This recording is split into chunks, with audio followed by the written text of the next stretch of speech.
Bom dia! Lindo, maravilhoso e abençoado dia na presença de Deus. Hoje estamos no dia 683 do projeto Bíblia para Iniciantes. No último áudio eu errei, falei 681, mas era 682 e hoje estamos no 683.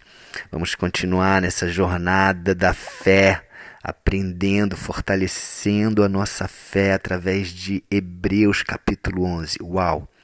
Que capítulo maravilhoso, gente. Vocês não estão, assim, maravilhados, não? Com tudo que está sendo passado aqui, com tanto aprendizado, com tanto testemunho, com tanto exemplo de fé. A minha fé tem sido fortalecida a cada áudio desse, a cada estudo desse. Hoje vamos para capítulo 11, né? Continuamos, versículo 32. E o autor, ele dá uma mudada aqui na forma de relacionar os heróis da fé. Até o 12º herói da fé, que na verdade 12ª, né? Que foi Raabe, essa heroína que a gente falou no áudio passado, ele vinha falando o nome da pessoa, ou, né, citando quem era, né? No caso dos pais de Moisés, ele nem citou o nome, mas ele se referiu aos pais de Moisés. No caso dos israelitas também, né? Ele colocou de uma forma genérica, mas ele vinha o quê? Ele falava, citava a pessoa, né, ou as pessoas como exemplo, e ele se referia ao que foi feito para que ela estivesse ali sendo honrada em estar ali no rol dos heróis da fé. Então, Raabe, por exemplo,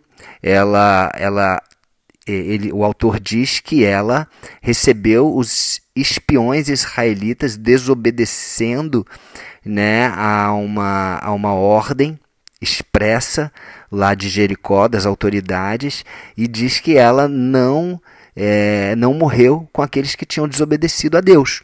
Então ela reconheceu a Deus e tudo. A gente já falou isso no áudio passado. Agora, ele vai apenas citar alguns nomes nesse versículo 32 e depois no versículo 33 até o 37, se não me engano, até os 38, ele vai explicar assim, vai falar um monte de coisa que eles fizeram. Porque, gente, é muita coisa, é muito exemplo. Isso que é legal, a gente entender. Esse capítulo 11, ele nos mostra que nós temos muitas referências, nós temos muitos exemplos de fé. E o mais legal é que essas pessoas não foram perfeitas. Assim como eu e você, porque às vezes a gente pode olhar para a gente e falar, poxa, mas como que eu vou agir como uma pessoa dessa? Eu sou tão menor do que essa pessoa, eu sou tão pequenininho. Olha só o que a gente vai aprender hoje com o 13º herói da fé, 13ª referência da fé, que é Gideão. Vamos ler primeiro o versículo? Olha só, versículo 32 diz assim: o que mais eu posso dizer? O autor está assim, caramba, eu já falei tanto, mas o que mais eu posso dizer? O tempo é pouco para falar de Gideão, de Baraque, de Sansão, de Jefté, de Davi, de Samuel e dos profetas. Então tem muito mais gente para ele falar, mas o tempo é pouco, ele não tem todo esse tempo para ficar explanando pessoa por pessoa. Aí, a partir do versículo 33, ele começa a falar: pela fé eles lutaram contra as nações inteiras e venceram, fizeram o que era correto, receberam o que Deus já havia prometido, fecharam boca de leões, apagaram incêndios terríveis, escaparam de serem mortos a espadas, eram fracos, mas se tornaram fortes, e etc, e etc. E a gente vai chegar lá, mas vamos ficar hoje nesse versículo 32. E eu estava assim, caramba, como é que eu vou falar de 6 heróis num mesmo áudio? Não dá, eu não vou conseguir fazer isso em 15 minutos, que é a minha meta para terminar cada áudio. Então, eu vou me relaxar aqui e me permitir falar só sobre Gideão hoje. Amanhã eu vou falar só sobre Baraque, no outro dia eu vou falar só sobre Sansão, depois Jefté, depois Davi, depois Samuel. Amém? Vamos assim? Não precisa pressa, né? Desde o começo do projeto eu falo isso, gente, não precisa pressa para a gente ler a Bíblia toda. O que a gente precisa, o que é importante é que nós possamos entender e que cada palavra, que seja um versículo só, que possa entrar no nosso coração e trazer uma mudança na nossa mente, uma mudança de atitude. Então vamos aprender com Gideão hoje. Então, Gideão foi um juiz. O livro de Juízes, gente, é um livro muito interessante de ser lido, mas ele precisa de muita maturidade. Por quê? Porque é um tempo onde Josué tinha acabado de morrer, né? Então até Josué as pessoas entraram na terra prometida, as pessoas estavam obedecendo os mandamentos, obedecendo as leis de Deus, né? Eles tinham o exemplo ali vivo, Josué e Calebe, todos aqueles sacerdotes, né, que passavam todas as instruções, a história, tudo o que aconteceu, a importância de nos mantermos fiéis a Deus. Josué morreu e aí eles não continuaram a passar de pai para filho tudo aquilo que estava sendo passado. Então o que acontece? Quando não há educação, quando não há continuidade, quando não há leitura da palavra, o povo vai se esquecendo. E o povo estava morando ali no meio de uma terra, de um ambiente de idolatria, que era a terra de Canaã, cercados por todos os lados por povos que adoravam outros deuses. Então eles acabavam se contaminando. Acabava que um namorava com uma cananeia, outro não sei o quê, começava a deixar essa cultura de idolatria, essa cultura totalmente mundana e secular, invadir, né, o povo israelita. E aí eles se afastavam dos caminhos de Deus e Deus levantava um juiz para trazer ordem, para salvar eles da opressão, que era um castigo, na verdade uma consequência do afastamento de Deus. Então eles acabavam sendo destruídos, as comidas, né, as plantações, os animais eram destruídos, então havia fome, aí Deus levantava um juiz para livrar eles. Durante um tempo eles voltavam aos caminhos de Deus e depois eles se afastavam, então ficou um ciclo vicioso. Mas vamos falar de Gideão. Gideão está ali em Juízes, no capítulo 6, onde Gideão, gente, era um improvável. Aliás, a maior parte dos juízes eram juízes improváveis. Eles não eram pessoas superpoderosas, pessoas, né, cheias de sabedoria. Ó, aqui na minha Bíblia relata 13 juízes. 13 juízes. Né, sendo que 6 com histórias mais bem contadas e os outros 7 mais citações. Então Gideão é um desses 6 que tem a história um pouquinho mais bem contada, mais detalhada. Vamos aprender por que Gideão ele é um exemplo, um herói da fé? Vamos lá, ver capítulo 6 de Juízes. Leia esses capítulos, leia o livro todo de Juízes para você entender. Gideão ele foi visitado por um anjo de Deus, que apareceu e disse para ele: o Senhor é contigo, homem valente. Olha só o que o Senhor disse para ele através do anjo: o Senhor é contigo, homem valente. E Gideão respondeu: como assim, Senhor? Como que tudo isso está acontecendo de ruim para a nossa nação? Como que você está fazendo isso? E aí o anjo fala assim: vai nessa tua força e livra Israel da mão dos midianitas, porque eu vou te enviar. E aí Gideão começa a questionar: Senhor, como que eu vou livrar Israel? Eu sou a minha família é a mais pobre em Manassés. E eu sou o menor da casa do meu pai. Olha só, da tribo de Manassés, que é uma tribo grande, a família dele é a menor de todas. E dentro da família dele, ele é o menor. É a pessoa menor dentro da família dele. Está parecendo a história de Davi aqui, né? E aí, o Senhor falou assim: olha, você vai vencer, porque eu estou contigo. Versículo 16 do capítulo 6. Você vai, por quê? Não por você, mas porque eu estou contigo. Me veio aqui à mente um versículo, né? Posso tudo naquele que me fortalece. Aí Gideão começa aquela história de pedir um sinal. Aí ele vai, pede para o anjo esperar. Fica aqui, por favor. Eu vou fazer uma oferta. E isso é uma coisa boa que Gideão fez, né? Ele foi, preparou uma oferta, né, de um boi, sacrificou e etc. Isso foi bom, né? Então acho que um ponto positivo aqui para a gente aprender com Gideão. Gideão trouxe uma oferta e Gideão ficou com medo depois, né? Falou, poxa, ai de mim, porque eu vi o anjo do Senhor face a face, então eu vou morrer. E Deus falou para ele, não tema, não tenha medo, você não vai morrer, fica tranquilo. E tinha essa coisa lá no Antigo Testamento, se você visse Deus face a face, você ia acabar morrendo. Não, isso não vai acontecer, não temas. E aí o anjo fala para Gideão, Gideão, antes de você vencer o exército dos midianitas, você tem que fazer uma coisa. Você tem que ir ali destruir o altar de Baal, aquele ídolo. Baal era um deus masculino, um deus que reinava sobre toda aquela terra de Canaã. E o próprio pai de Gideão tinha erguido um altar gigante para Baal. Olha só. Olha como é que a nação israelita estava se corrompendo na idolatria, se corrompendo e adorando outros deuses. Você vai lá e derruba esse altar. Olha só o que o anjo falou para Gideão.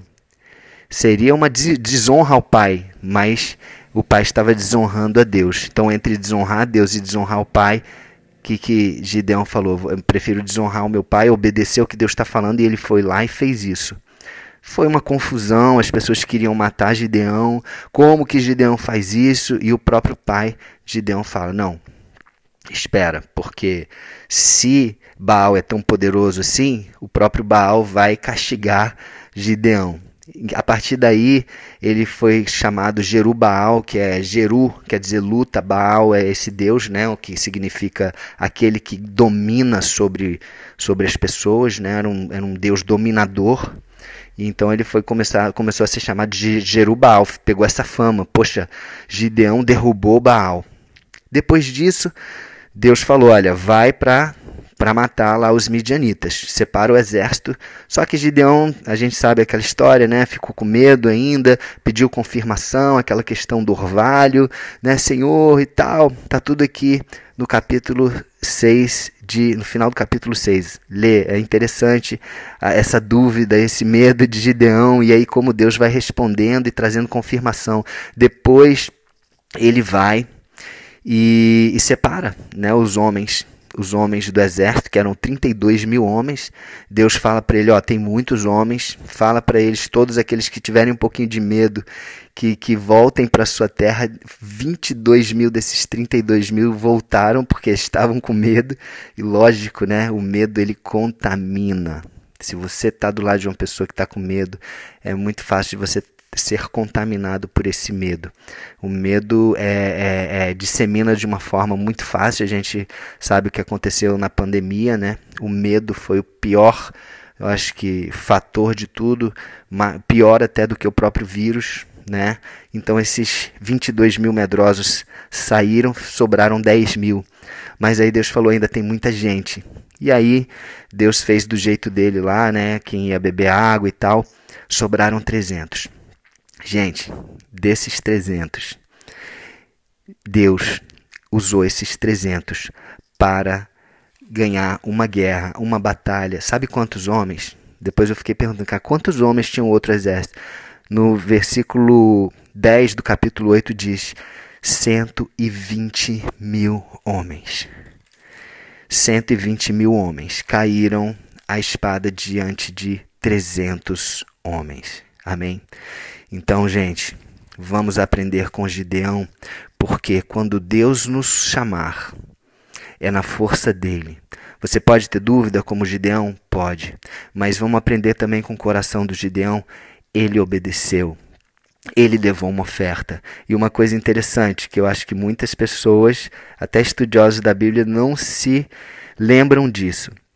Depois que Gideão foi vitorioso contra os midianitas, todo Israel, os homens de Israel, quiseram eleger ele como rei, quiseram levantar ele como rei. Versículo 22 do capítulo 8, diz assim: Então os homens de Israel disseram a Gideão: Domina sobre nós, tanto tu como teu filho, o filho do teu filho, porque nos livraste do poder dos midianitas. Então eles queriam que Gideão fosse rei, um rei com tradição hereditária, passando o poder para os filhos e para os filhos dos filhos, né? Assim como foi com Saul depois, Davi, etc. Mas o que Gideão falou? Ele poderia ter aceitado isso? Sim, lógico, seria bom para ele, sim. Mas ele falou, não.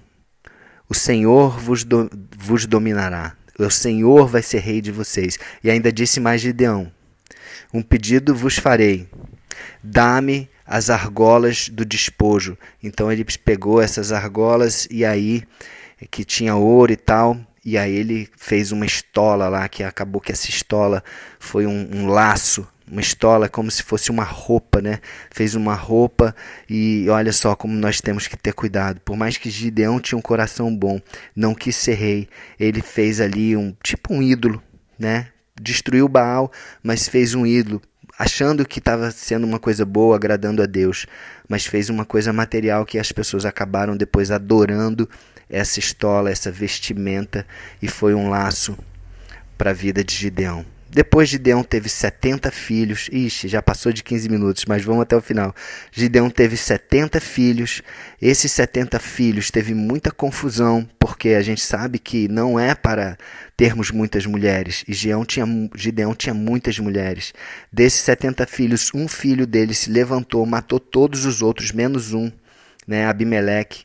E esse Abimeleque, olha só, por mais que o pai foi um exemplo para ele, por mais que o pai não aceitou essa questão de ser rei sobre Israel, o próprio Abimeleque, ele buscou isso, buscou o domínio, ser o rei, e ele foi rei. O primeiro rei de Israel não foi Saul, gente. O primeiro rei de Israel foi Abimeleque, porque as pessoas lá da tribo lá de Siquém, né, os cidadãos de Siquém, elegeram ele como rei sobre Israel. E ele reinou sobre Israel durante 3 anos. E depois a justiça, lógico, de Deus veio em cima dele, e ele morreu com uma mulher que lançou uma pedra de um moinho sobre a cabeça de Abimeleque, quebrou o crânio dele. Ele até pediu para o escudeiro dele: agora me mata você, porque eu não quero ficar na história como aquele rei que morreu por uma mulher. E aí o escudeiro foi e atravessou ele como uma espada. Enfim, gente, é muita coisa, né? Muita história. Mas o que nós podemos aprender aqui, resumindo? Por mais que sejamos pequenos, por mais que nos enxerguemos como pessoas pequenas, sem capacidade, Deus nos olha como valente, Deus nos olha como uma pessoa capaz, e Ele nos capacita a fazer grandes coisas. Gideão fez grandes coisas. Foi por ele? Não. Foi por Deus na vida dele, pela ação e pela força, pelo Espírito de Deus sobre a vida de Gideão. Vamos aprender com Gideão, amém? Uau, muita coisa, né, gente? Então é isso, deixa eu ficar por aqui, senão eu fico entusiasmado e vai ficando cada vez maior o áudio. Um beijo no coração e até o próximo dia do projeto. Vamos só orar aqui no final. Pai, obrigado por este exemplo. Nós recebemos esse Teu Espírito que nos fortalece. Nós recebemos a Ti, Jesus, como Senhor e Salvador das nossas vidas. Amém? Então é isso, um beijo no coração e até o próximo herói, Baraque. Vamos lá? Beijo no coração, fique com Deus.